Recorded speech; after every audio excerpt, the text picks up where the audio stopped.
Well, I want to begin, of course, by recognizing the Epstein survivors who were here today. Virginia Giuffre's family, who traveled here because they believe, as I do, that what happened to Virginia and to all the victims here today and throughout the world must finally lead to change. And all you have to do is look at the faces of these beautiful women and just have total empathy for what they've gone through, admiration for their courage, and anger about what happened to them. So, thank you. Today, we're here to do something simple and long overdue. Today, I'm introducing Virginia's law, legislation to end statute of limitation barriers that have kept survivors of sexual violence from justice far too long, and to create new legal avenues to pursue justice. Because justice should not expire. Justice should not expire. And because for survivors, healing does not run on a government clock. I'm also so proud to be joined by Congresswoman Teresa Leger Fernández, not just chairwoman of the Democratic Women's Caucus, but she's always been a fierce advocate for survivors and a partner in this fight.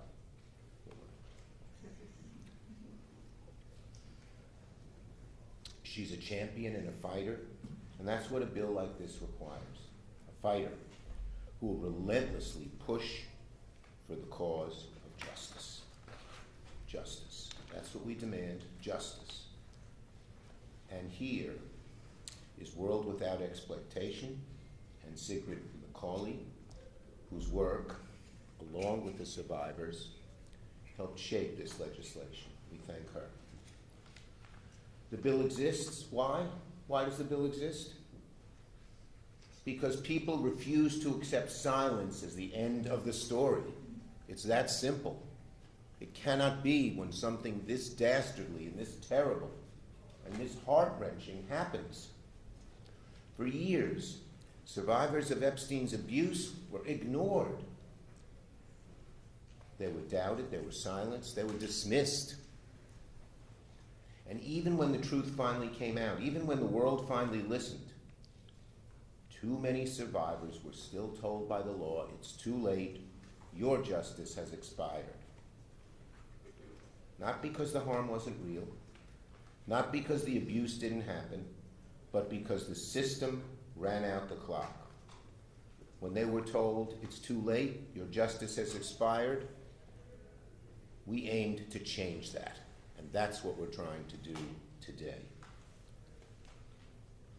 When you say the system ran out the clock, tough rocks, too bad, too late, that's not justice. That's a system that protects abusers by waiting survivors out. Our law, Virginia's law, changes that. It allows survivors to seek accountability when they're ready, when they're strong enough, supported enough, able to face the weight of civil litigation. Sometimes it takes years to recuperate from the horror that occurred. Why should the government say, well, we're setting an arbitrary time when you are able to pursue your case? Our law makes clear that abusers and those that enable them cannot escape responsibility by running out the clock. It makes clear that the law will empower survivors to pursue justice, and it recognizes something survivors have always known. Time does not erase harm. Time does not erase harm. Jeffrey Epstein depended on silence and fear, on a system that protected power instead of protecting people. Today we are saying no more. This bill carries Virginia Giuffre's name because she spoke when so many were told not to. And because her story and the story of the survivors standing here today. We salute you again, all of you, for your courage. These nice faces. It shouldn't have happened to you. It shouldn't have happened to you. So, no survivor should ever be told again that the law failed them and that time mattered more than truth. The survivors of Jeffrey Epstein have waited long enough. Virginia waited long enough. The time for justice is now, and Congress must act. So now let me call on our great leader in the House, Representative Teresa Leger Fernández. Go. Thank you so much, Leader Schumer, for your amazing work on this issue, which is not new. You have championed these issues for many, many, many years in the House and in the Senate. But I want to also acknowledge the survivors. We have shed tears together because what happened was horrible. The cover-up and the abuse that continued by refusing to acknowledge the pain and the crimes and everything that happened was also an injustice. And that's what we are here to do today, to say that justice delayed is indeed justice denied. And one of the lines that the survivor shared with me early in the many meetings we've had, and it's a chilling warning that Jeffrey told them. He gave them this warning. He told the women and young girls, I have the government, I have the banks. In other words, you are powerless. Imagine hearing that from the man who abused you. Imagine being a young girl, a young woman already traumatized and being told that the system, the government, the institutions, the courts, the powerful are on his side. That he and those to whom you were trafficked are untouchable. That the world is made up of the powerful who are above the law, above reproach, and you are disposable as a mere object of sexual use and abuse. And for too long, those sexual predators have been protected by their wealth and power. And now, with the help of Donald Trump and Pam Bondi, the pedophiles and sexual predators are being protected by our government. But today, we're one step closer to proving Epstein wrong. But this bill is bigger than Epstein. It's bigger than the abuse that the victims endured. It takes years for victims of abuse to feel safe enough to come forward. And time should never be a weapon in the abuser's arsenal. Virginia's law eliminates the statute of limitations for key federal civil claims brought by survivors of trafficking and sexual exploitation. It includes a look-back window, so survivors who were previously barred, who were told, no, you do not have access to the courtroom, so they have time to now go back and seek justice. And it clarifies that traffickers cannot escape accountability by committing abuses in another jurisdiction. You don't get to escape prosecution by simply putting predators and victims on a plane to a private island, or a mansion in Florida, or a ranch in New Mexico. Because justice should not depend on a calendar. Justice should not depend on geography, and it should never depend on how powerful your abuser is. To Virginia Giuffre's family, thank you, thank you, thank you for letting us use her name in this law. It's her courage that we are honoring today with Virginia's law. Her courage unlocked the first set of gates that were protecting the rich and powerful. This bill will unlock the doors to the courthouse for the survivors. And to every Epstein co-conspirator and sexual predator, we're coming for you. And to Donald Trump and Pam Bondi, how dare you? How dare you use the Department of Justice, a government agency which by its name is intended to bring justice, to use it to prevent justice, to protect yourself and that predatory circle of abusers. And so I join with the senator and with the leader. Yes, let's pass this bill. Let's prove Epstein wrong. And now I want to recognize, as I was talking to Sky and Amanda Roberts, we talked about how they couldn't have imagined that this day would come. And we talked about how, yes, it's been a long journey. But before Virginia, there was one of those big arroyos or chasms that you see in New Mexico, right? There was no way to cross it. But what Virginia did was build a bridge. And now we are crossing that bridge because of the bravery and the words and the wisdom. And I'm sorry for the loss of Virginia. But she has left something so powerful for all victims. And so I now like to recognize Sky and Amanda Roberts.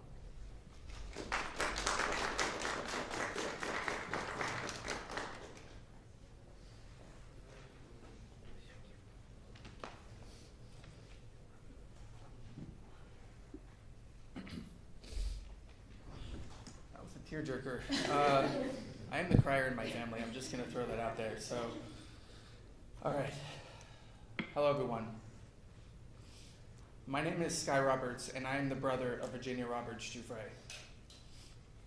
I am deeply honored to stand here today alongside some of the most extraordinary people you will ever meet, including World Without Exploitation, Congressman Chuck Schumer, Congresswoman Teresa Leger Fernández, survivors of Jeffrey Epstein, and the legendary Sigrid McCauley. No.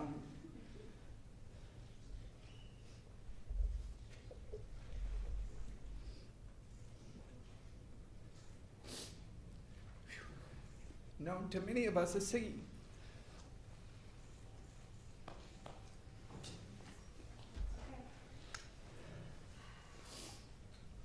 I want to begin with a single word.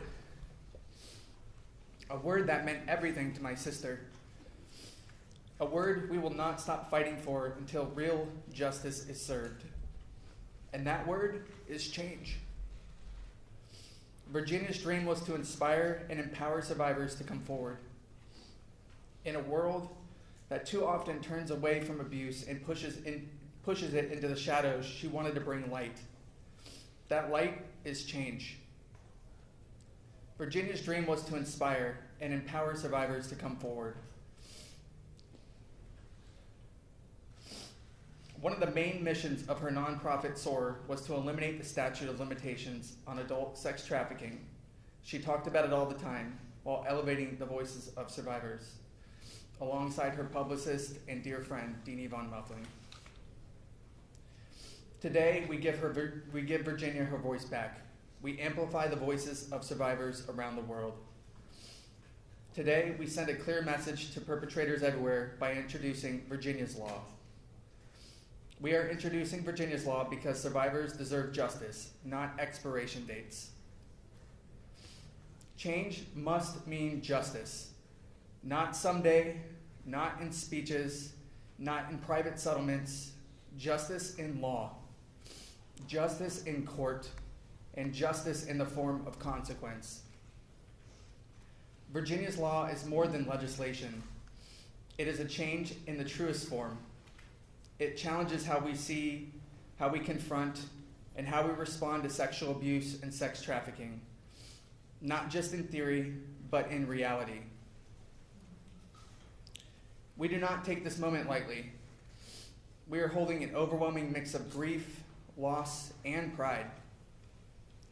And if our voices shake and our tears fall, it is only because of the depth of our love for our sister. Grief without action is another kind of silence. And Virginia did not survive what she survived just to be silenced again. And with that, I'd like to turn that over to my wife, Amanda.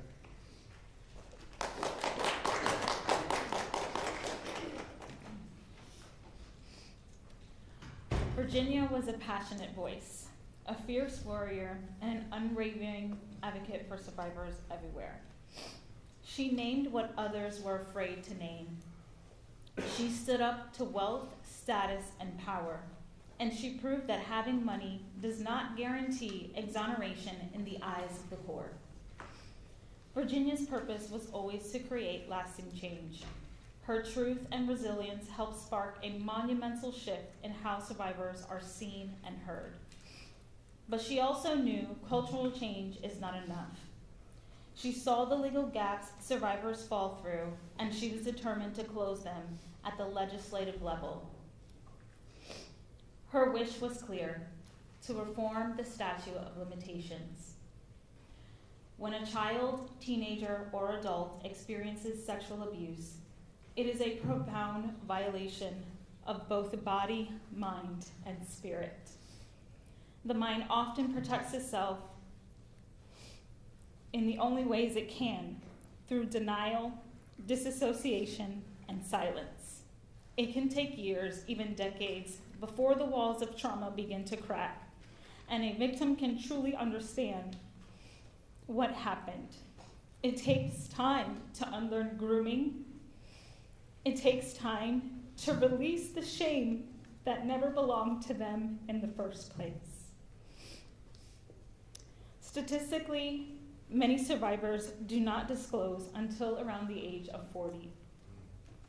Virginia understood this not as a theory, but as a lived experience. Virginia's law does more than honor her legacy. It protects the future of every survivor. It says legislatively and legally, we see you, we believe you, and what happened to you matters. It says you deserve the right to seek justice, no matter the status, wealth, or power of the person who harmed you, and no matter when the abuse occurred.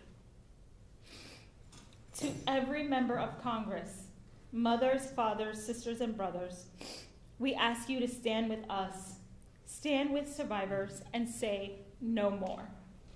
No more silence, no more systems that protect the powerful and deny justice to everyone else. No more laws that treat survivors as though time can erase harm. Pass Virginia's law. Let this be the moment this country chooses accountability over denial, courage over comfort, and justice over obstacles.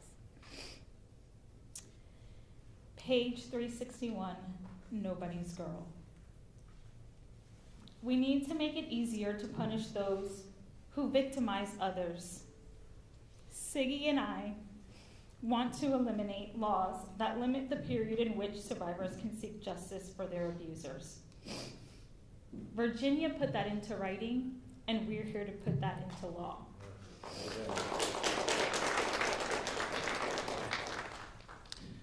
And with that, Siggy, that's what we're here to do today.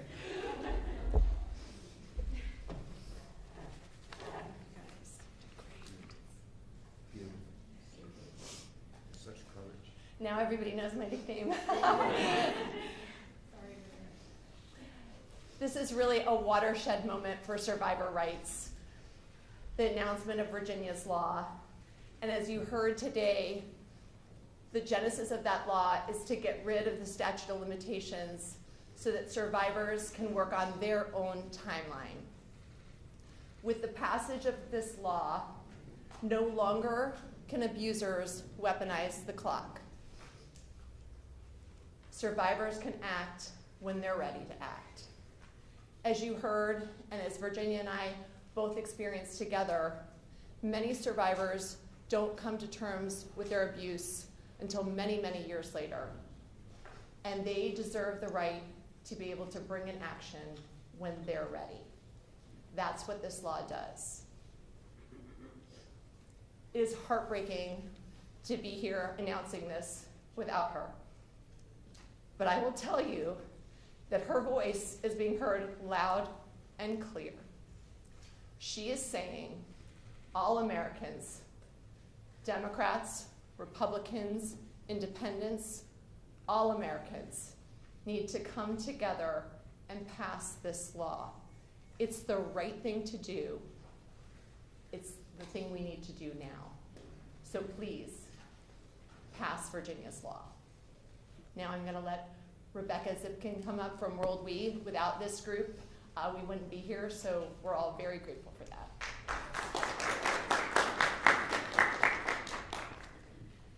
Hello, everyone. My name is Rebecca Zipkin, and I'm the Policy Director at World Without Exploitation, and we are the largest national anti-human trafficking and sexual exploitation coalition in the country. And we have had the true privilege of working closely with the survivors who are here today, and Sky and Amanda, to push forward advocacy to release the Epstein files. And today we are privileged to be here to speak in support of Virginia's law. Thank you so much to Leader Schumer and Congresswoman Leger Fernández for their championing of this legislation. Today we're here to support Virginia's law named Virginia Roberts Giuffre, whose courage helped expose one of the most far-reaching sex trafficking networks in modern history. Virginia's story is not just about one man, it's about a system of wealth, power, and protection that allowed abuse to continue for years while survivors were silenced, disbelieved, or illegally shut down. Virginia spoke the truth, and she paid the price for it. She did so knowing that accountability might never come, not because the abuse didn't happen, but because the law said it was too late. That is why eliminating the statute of limitations for civil claims by adult survivors of sex trafficking is so critical. Trafficking is not a single moment of harm. It is a prolonged, coercive, and deeply traumatizing experience. Survivors often cannot name what happened to them as abuse until years later. They may be threatened, manipulated, financially dependent, or psychologically trapped. Many are children when the abuse begins. Others are groomed into believing they consented when in reality, consent was impossible. The statute of limitations does not account for this reality. Instead, it functions as a legal shield for abusers and the institutions that enabled them. It cuts off accountability before survivors ever had the meaningful chance to come forward. Virginia's law recognizes a simple truth. Healing does not follow a legal deadline. Eliminating the statute of limitations does not guarantee survivors will sue. It simply gives them the choice. It restores agency, and it sends a clear message that time does not erase responsibility. Jeffrey Epstein did not operate alone. He relied on enablers, the men who were the buyers, the exploiters, and the abusers. Many of those individuals and institutions have never been held accountable, not because the facts are unknown, but because the courthouse doors have been closed. When civil claims are barred by time, accountability disappears. Virginia's law changes that. It tells survivors you were not too late, you were harmed, and the law will no longer be used to protect those who harmed you. And it tells the public that justice does not disappear simply because an arbitrary amount of time has passed. Justice is not about convenience, it's about courage. Passing Virginia's law is not about reopening the past, it's about finally confronting it. And we owe survivors, all of the survivors here today, and the thousands around the world, nothing less.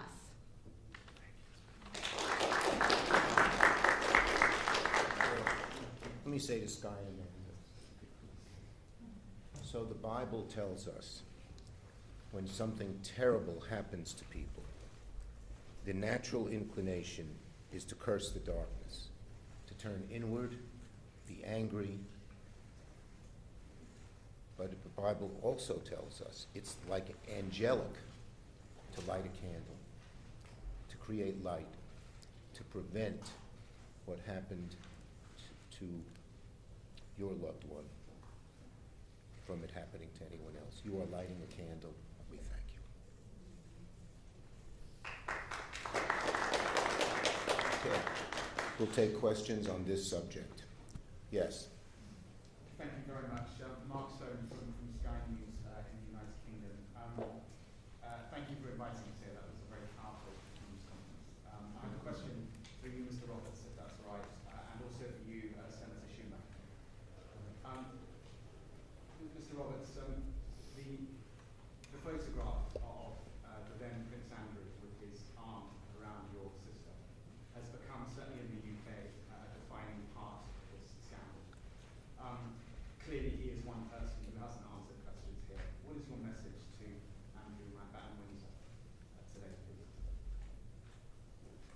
I think he should show up in front of our Congress and answer questions.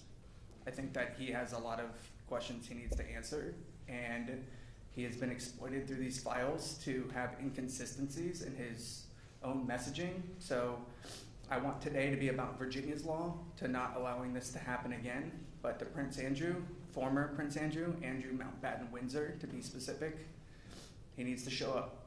He needs to show up, and he needs to answer questions in front of our Congress. Thank you, sir. And Senator Schumer, I what was agree. your message to... He ought to, sorry, sir. same thing as what Sky said. He ought to show up and show up now. Yes. I have a question for you both and the survivors in general. Do you believe that current officials, including Howard Lutnick, the Commerce Secretary, should resign given their proven ties and connections to Epstein? I think we are far behind the UK when it comes to social justice. I think that Sorry, 2 minutes. I think that we are starting to see a form of social justice here, and this is exactly why Virginia's law is so important, because legislatively it says that they can no longer hide, and that's where we're going to focus, the change that we can create. Yes. Mr. Leader, I'm wondering when you plan to go down to the Department of Justice to view some of the files and what you plan to look for when you go down. Look, the whole file should be released completely. We got them to agree to let people come down. We have to make an appointment, and a number of my colleagues and I are considering doing that very soon. What are you going to look for when you do? Everything.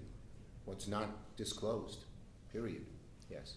Can you outline how this legislation builds on the bill that President Biden signed a few years ago? Were there shortcomings that this tries to fix? And you also mentioned new avenues for legal action. Can you kick off any of those? Yeah, the bottom line is we want this to be, our law has no loopholes. We don't want any loopholes in this law, because the lawyers for those who did such terrible things will exploit them.